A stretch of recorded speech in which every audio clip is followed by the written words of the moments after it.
Nah, nah, ini adalah rubrik penilaian LK 1.2. Nah, maksud saya adalah isikanlah LK-nya itu. Nah, ini LK-nya nih, masalahnya apa, hasil analisisnya apa, nih. Nah, kami nanti menilainya dari sini Pak, Ibu ya. Kapan dikasihkan nilai 0 kalau Ibu nggak mengerjakan LK? Berarti itu nilainya 0. Lalu kapan dikasih nilai 1? Nah, kalau mengerjakan tapi hanya kolom masalah aja, atau mungkin misalnya kolom itu semuanya terisi atau satu kolom saja, maka dikasihlah nilainya 1. Kemudian kapan dikasih nilai 2? Mengerjakan hanya pada kolom masalah dan identifikasi dan hasil eksplorasi menjadi masalah, tapi kurang dari 3 masalah, kurang dari 4 masalah, maka nilainya 2. Jadi kalau kami nilainya kayak gitu tuh. Nanti kalau misalnya hanya diisikan dengan 1 atau 2 masalah, berarti nilainya nggak maksimal, hanya 2. Nah, lalu kapan nanti dikasih nilai poin 3? Kalau ada masalahnya semuanya kolomnya diisi, kemudian masalahnya juga lebih dari 3, lebih dari 4, kemudian apa lagi nih? Apa kekurangannya lagi? Tapi bahasanya belum baik. Nah, itu contohnya tadi, bahasa yang masih baik gimana Pak? Bahasa yang operasionalnya jelas. Bukan berarti yang tidak baik itu ada kata-kata yang tidak enaknya ya, tapi jelas dan operasionalnya juga jelas.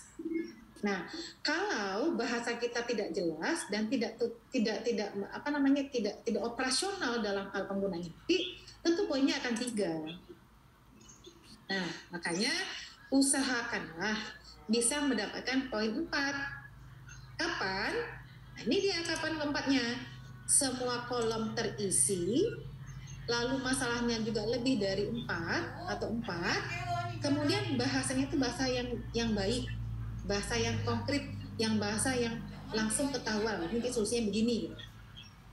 Itu, jadi salah satu trik bagi kita agar Bapak Ibu dalam penilaian proses itu kan pada penilaian LK-nya nih akan mendapatkan nilai yang maksimal.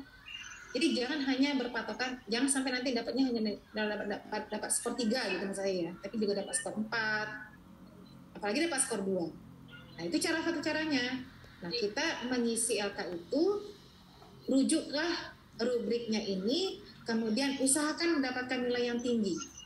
Bagaimana cara dapat nilai yang tinggi? Lihat, baca rubriknya. Apa luaran yang harus Bapak Ibu berikan?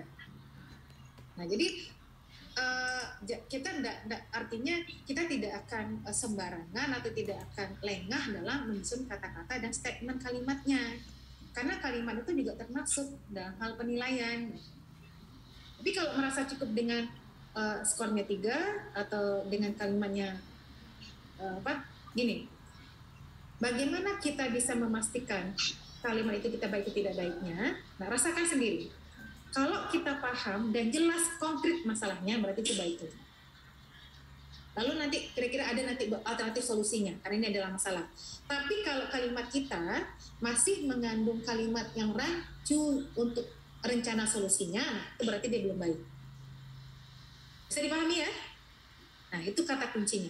Bapak Ibu mau nilainya 3 apa nilai 4? 4, Bu. 4. Nah, seperti itu. 4, Bu. Ya, 4 kan ya, karena nilai Bapak Ibu semua itu akan dikalkulasikanlah seluruhnya dari seluruh LK-LK-nya.